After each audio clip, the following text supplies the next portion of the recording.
कि अगर किसी को टारगेट किया जाए या किसी रिलीजन को टारगेट किया जाए तो वो बात गलत है, बिल्कुल गलत है। लेकिन हां, अगर कोई मुजरिम है तो उसको सजा जरूर मिले। अब सवाल यह है कि अगर दिमाग में कहीं सियासत या दिमाग में कहे कि कहीं कोई साजिश है, चल रही है और उसके बाद किया गया है तो वो तो मुजरिम ही ठहराएगा। और उसको अगर पहले रोका जाए या रोकने के पीछे कहीं कोई मकसद है तो क्या सवाल उठता है। आज जो हमारे साथ मेहमान जुड़ रहे हैं उनसे मैं आपका तारुफ कराना चाहूंगा। नाजिया इलाही खान आज एक बार फिर हमारे साथ कोलकाता से जुड़ रही हैं, वकील हैं। बहुत बहुत शुक्रिया नाजिया हमारे साथ जुड़ने के लिए। आज मोहसिन रजा साहब भी हमारे साथ जुड़ेंगे, उत्तर प्रदेश के मंत्री हैं, बहुत बहुत शुक्रिया। नीतू यादव जी हैं, मैं इनका तारुफ ऐसे करा सकता हूं कि इन्होंने ये प्रेम में धोखा खाई, मोहब्बत में ये धोखा खाई और इनके साथ गलत हुआ, वो आज हमारे साथ मौजूद है। सबसे पहले मैं आप ही के पास आऊंगा नीतू। हमारे पास आज मौलाना साजिद रशीदी साहब मौजूद हैं, बहुत बहुत शुक्रिया। अध्यक्ष हैं ऑल इंडिया AIM, और हमारे साथ सैयद असीम वकार साहब हैं, प्रवक्ता हैं AIMIM के। बहुत बहुत शुक्रिया साहब आप सारे मेहमानों का। सबसे पहले मैं नीतू आपके पास आना चाहता हूं। नीतू, ये सवाल ये है कि आपके साथ धोखा कैसे हुआ? आपको मालूम नहीं था जिनसे आप या जिनसे आप मोहब्बत कर रही हैं या जिनसे शादी हुई उन्होंने आपको धोखा दिया, तो कैसे धोखा दिया? और आपका जो केस है वो लव जिहाद के दायरे में कैसे आता है, ये जानना बहुत जरूरी है पहले जी।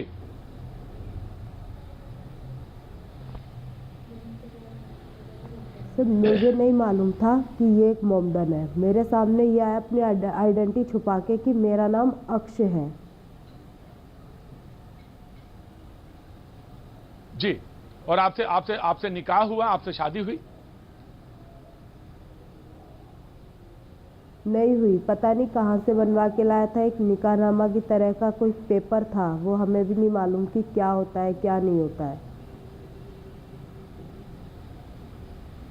फिर आपने रिपोर्ट लिखाई? वो तो उस चीज को आपने रिपोर्ट लिखाई, उनका रिपोर्ट दर्ज हुई? जी हम नहीं तो मैं ये जानना चाहता हूं, आपने रिपोर्ट लिखाई और आप सबसे पहली बात यह कि आप उनसे कितने दिनों से मुलाकात कर रही थी, कितने दिनों से मिल रही थी, और आपने तमाम सारी चीजें देखी होंगी, तो आपको कहां पे कोई शक हुआ, शक की कोई बुनियाद थी, कैसे वो पता चला कि ये लफ्ज जिहाद का मामला है? आप बोलेंगी, बताएंगी तो चीजें समझ में आएंगी। छोड़ी नहीं ना बंदे ने उसने। मैं अब से 1 साल पहले बड़ौत में गई थी नर्सिंग का काम करने। वहां पे ये बंदा मेरे को मिला था पिछले साल अक्टूबर में। ना मैं इनसे कभी पहले मिली, ना मैंने कभी देखा। वहाँ ये डॉक्टर की पोस्ट पे काम करते थे, वहाँ हमेशा इनको डॉक्टर अक्ष कह के ही बुलाते थे। डॉक्टर अक्ष के नाम से ही मैं इन्हें जानती थी। मैं वहाँ एक स्टाफ नर्स का काम करती थी। इन्होंने मेरा बैकग्राउंड चेक किया होगा कि मैं तलाकशुदा हूँ पहले से 3 साल जी। मतलब वही है कि सर स्टाफ में कोई भी सीनियर स्टाफ को नाम लेके तो बुलाता नहीं, वहाँ डॉक्टर साहब या सर यही लैंग्वेज चलती है।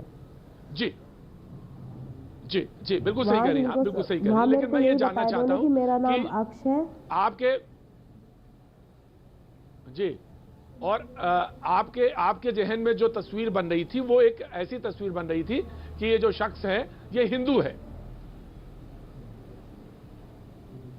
बिल्कुल हिंदू वाला ही नाम लगा, अक्ष वगैरह ये हमारे इसमें नाम होते हैं।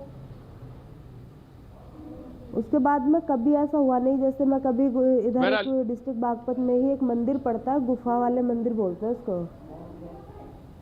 वहां पे भी गई हूँ। 1-2 बार मेरे साथ भी गए हैं। तो धोखा आपके साथ नहीं, अब बहुत सारे लोग सवाल ये जानना, बिल्कुल बहुत सारे लोग ये बात कहेंगे कि जब मोहब्बत, मैं आपकी बात नहीं कर रहा नहीं, लेकिन बहुत सारे लोग कहेंगे जब आप मोहब्बत करते हैं तो अगर आप रिलीजन थोड़ी ना देखते। लेकिन हाँ, अगर एक चीज मोहब्बत के में भी ये है कि अगर आप कहीं किसी रिश्ते में एंटर होना चाहते हैं और फिर उसमें तमाम सारी चीजें देखते हैं आप, और तमाम सारी चीजों को आप गौर करते हैं और ये आपका अख्तियार में आता है। मुझे ये बस एक आखिरी सवाल आपसे ये पूछना है नीतू जी कि आपको कैसे लगा कि ये धोखा है? क्योंकि आप मोहब्बत कर रही थी, तो आपको ये कैसे लगा कि ये धोखा है? ये सवाल बहुत बहुत बहुत इंपॉर्टेंट है कि आपको ये कैसे लगा कि ये धोखा है?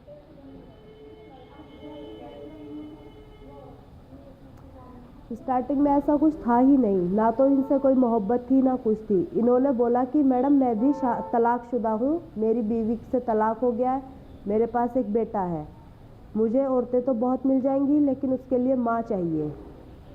कभी ऐसा नहीं बोला उन्होंने कि भाई कोई प्यार है या कुछ है, ऐसा कुछ नहीं बोला। उसके बाद जब ये जनवरी से मेरे साथ रिलेशनशिप में आए थे, तब मुझे मई में प्रेगनेंसी कंसीव हुई थी। तब मैंने इन्हें शादी के लिए बोला था, इन्होंने शादी करने के लिए ही बोला था कि मैं आपसे शादी करना चाहता हूँ। सीधी सीधी बात यही